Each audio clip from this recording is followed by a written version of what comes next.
Iremos fazer hoje uma introdução na matéria de cartografia, né?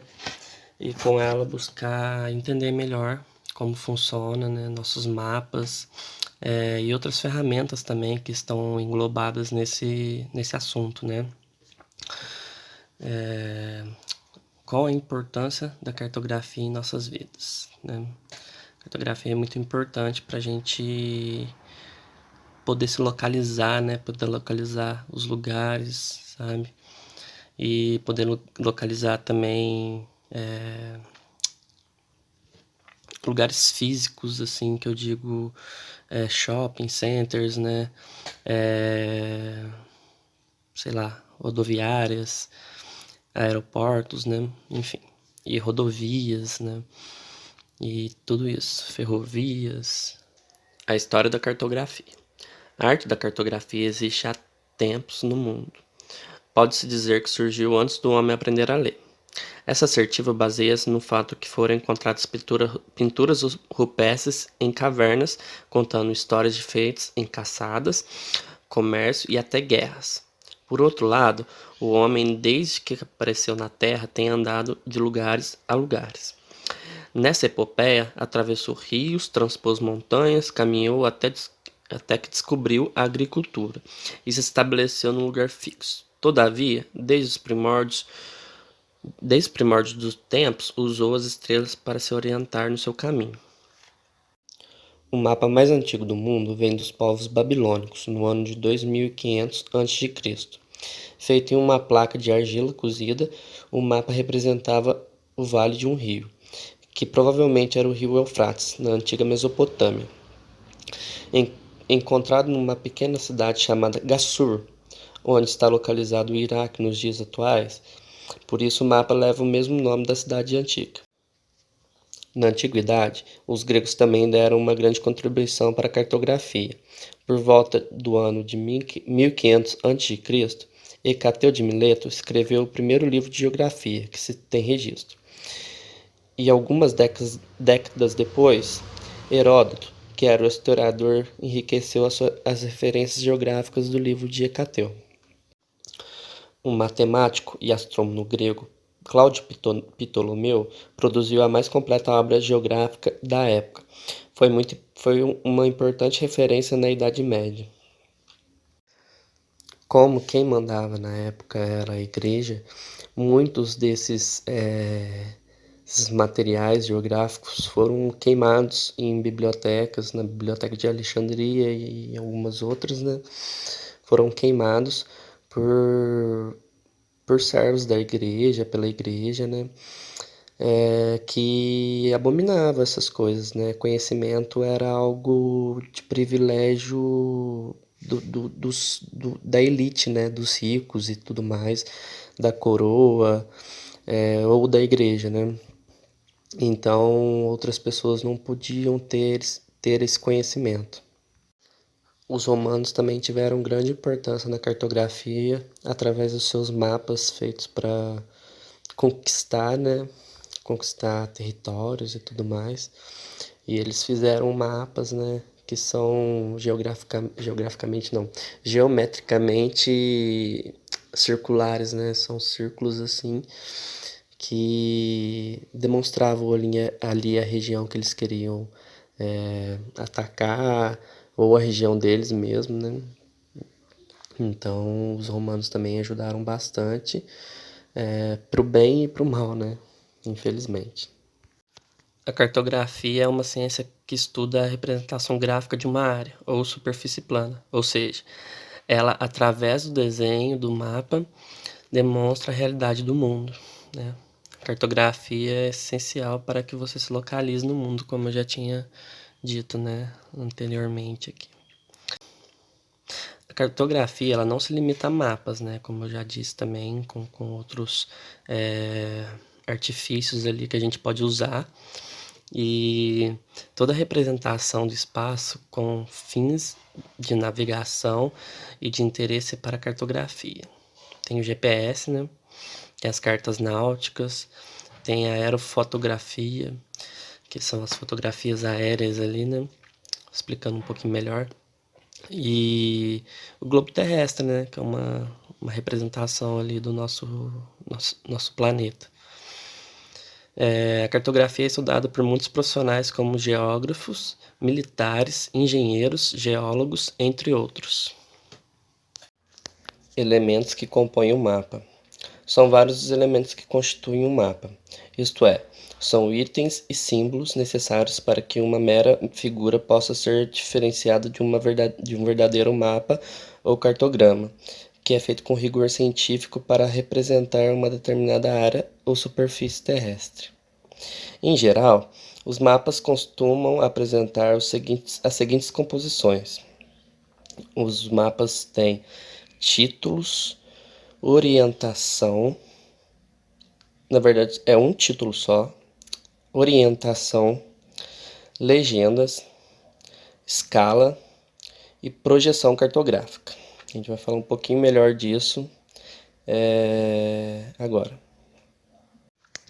O título indica o assunto que se trata no mapa, pois sem essa informação pode haver uma análise errada das informações que ali estão presentes, né? Então a gente precisa ter certinho ali todos esses elementos dentro do mapa para a gente possa ler ele, né?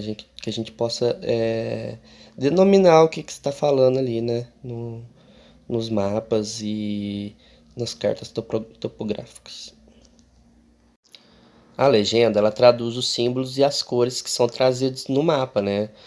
Sem elas a gente não consegue ter essa leitura do mapa, né? O que está acontecendo. Sem o título, né? A gente pode tentar descobrir ali pelas legendas, ver o que está acontecendo, né? E do que se trata o mapa, né? Mas sem as legendas fica bem mais difícil, eu vejo assim, sabe? E dentro desses elementos a gente tem também a escala, né? A escala nada mais é que a proporção entre o espaço real e o mapa, né? A escala numérica indica uma relação numérica entre o real e o espaço utilizado no mapa, né? Um exemplo disso é 1 para 1000. Para um espaço que a gente tem ali no mapa, vai ser 1000 no real. Ou 1 para 50 mil, ou 1 para 25, para 15, enfim. Determinado tamanho do espaço real compressado para o mapa, né? Que não é do tamanho real. Temos também a orientação, né? A gente precisa se orientar ali na localização onde que estamos, onde que estão as coisas, né? E com isso a gente usa a Rosa 200, né? Que é a famosa Rosa 200, que é aquela estrelinha assim, né? Vou colocar a imagem aí, claro. Que denomina o norte, onde está nosso norte, né? Para a gente denominar as outras áreas, as outras regiões e tal. Com a relação real, né, do mapa, relação que transpõe o mapa, né. Temos também como elemento a projeção cartográfica, né.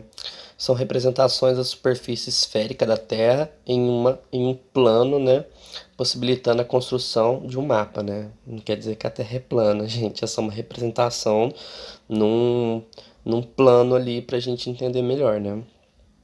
A projeção tenta aproximar-se o máximo possível do real, mas nunca fica perfeito, né? Não dá, né? Não é da escala real ali.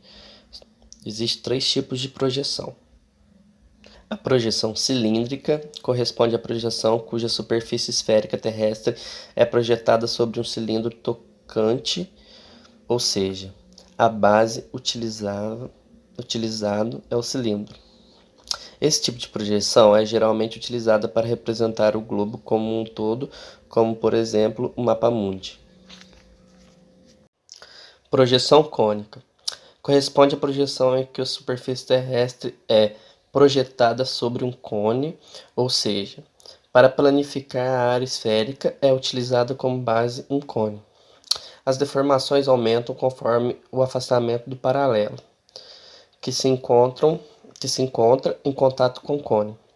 Esse tipo de projeção é normalmente utilizada para representar regiões continentais. Projeção plana ou azimutal é correspondente à projeção em que a superfície terrestre é projetada sobre um plano tocante. É normalmente utilizada para representar áreas menores. Símbolos cartográficos. Existem 3 tipos de símbolos cartográficos: o linear, o zonal e o pontual. Pontual, ele são desenhos correspondentes ao real, né? Ele vai ter ali no aeroporto um avião, no restaurante vai ter ali um símbolo explicando que ali é um restaurante, né? Com pratos e talheres. O hospital vai ter uma ambulância e assim vai, né? É bem simples mesmo. A gente tá bem familiarizado com isso em GPS e mapas em geral, né? O linear são utilizados para representar objetos ou elementos de largura pequena, mais grandes em extensão. Exemplo, rodovia e ferrovia, né? Tem os traçados, tem o mais grosso, né? E tem o traçado espaçado. E tem alguns aqui que rodovia utiliza muito, né? Ferrovia, ciclovia eu acho que pode ter também, sabe? E, e o zonal. O zonal são utilizados para representar objetos ou áreas de grande extensão com relação à área representada. Exemplo, tipo de relevo, reservas florestais, campos de cultivo. Escalas, vamos falar um pouquinho de escalas agora para a gente se situar melhor onde que a gente está no mundo, né? Situar aqui em Alfenas, nosso município, né? Depois o nosso país, né? Onde que a gente está, nosso continente e no mundo, né? E vamos começar então pelo mundo, que é a escala global. A escala global ocorre em todo o mundo, ou seja, abrange todos os países que existem no planeta Terra. É uma junção de locais. Está atingindo o mundo como um todo ao mesmo tempo.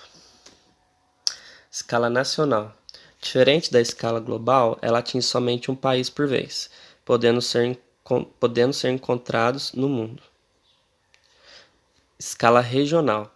Escala regional é a divisão das regiões brasileiras. Exemplo, Norte, Nordeste, Sudeste, Centro-Oeste e Sul.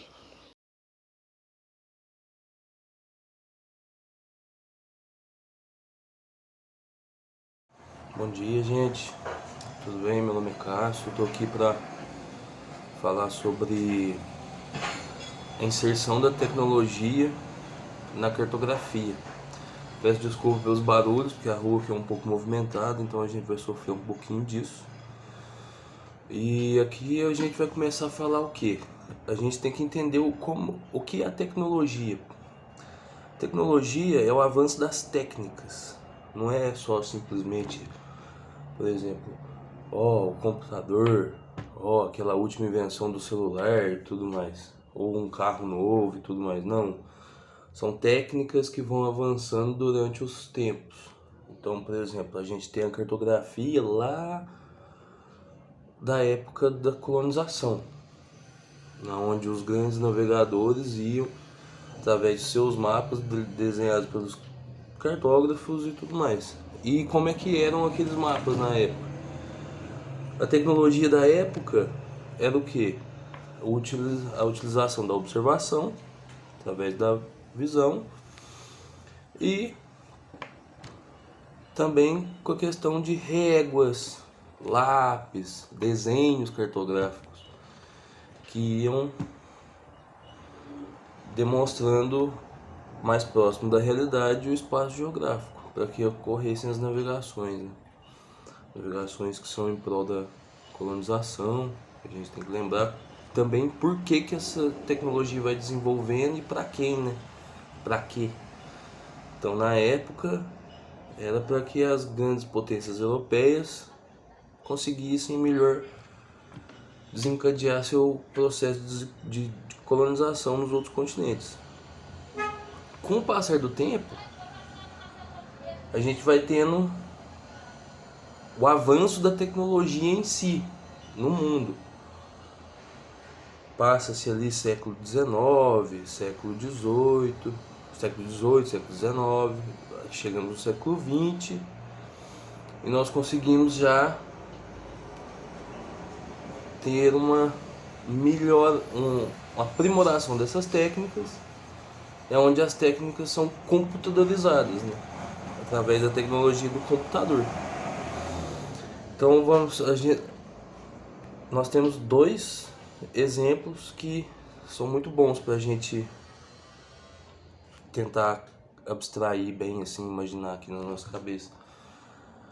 Vamos com hoje, do século XX ao século XXI, o que a gente tem que faz com que a gente consiga, através do celular, mapear uma rota dentro da nossa cidade para a gente chegar no nosso destino, criando ali para a gente um mapa, que é um deles, o sensoramento remoto. O sensoramento remoto funciona mais ou menos assim. Vem um tipo de aeronave, onde ela vai tirando fotos do local onde ela está sobrevoando, e através dessas imagens você tem captação do espaço geográfico, e não só do espaço geográfico, mas também com o avanço dessas técnicas, nós começamos a também conseguir colocar na cartografia coisas como temperatura, que antigamente só no observar e na técnica do desenho à mão, utilizando réguas, a matemática e tudo mais, a gente não conseguiria captar. Então, aqui no avanço dos séculos existe uma melhora da técnica, e com essa melhora da técnica se tem novas coisas que se dão para se projetar nos mapas cartográficos. Por exemplo, hoje a gente consegue falar onde pontos do globo ou do nosso próprio país estão mais quentes, a elevação da temperatura subiu por causa do sensoramento remoto, que também não se dá só através de aeronaves, mas sim também de satélites, que são lançados para fora da órbita, para fora na órbita da Terra, onde eles ficam no espaço em certas posições, para que ele consiga captar através da rotação da Terra. Então ele para lá em cima, o satélite, e quando a Terra começa a girar em torno de si, o satélite manda sinais, ondas, para que essa captação do globo seja melhor representada do que aquela de séculos atrás. Nós temos também o GPS. Esse é famoso, né? Quem não conhece o Waze aí, que para fugir, dar uma fugidinha de carro para não pegar aquela blitz. Esse é bem famoso. O GPS, ele consegue, através dos seus sinais, que também funcionam através dos satélites, mandando sinais verticais, cruzilhados para dentro da Terra, nos dá uma dimensão tridimensional, porque ele utiliza também a latitude, a longitude e a altitude. Então, se a gente estiver em determinado ponto, nós conseguimos pegar aquele ponto que a gente está e se localizar e representar tridimensionalmente, que é um avanço da técnica também. A gente não dá pra gente falar qual que é melhor, qual que é pior, mas qual através do tempo, qual deles apresenta a melhor representação cartográfica do espaço geográfico. É isso que a gente tem que frisar. Então a gente tem que entender que a tecnologia, ela é o avanço das técnicas. No século 14, 15, 16, aquilo lá era a tecnologia deles. Eram as técnicas que eles utilizavam. Hoje, a partir do século 20, 21, a raça humana desenvolveu outras técnicas que melhoram a representação cartográfica do espaço geográfico. É isso que a gente tem que entender. Temos outras várias também, mas é isso. Muito obrigado, galera. Até mais, boa aula. Tchau.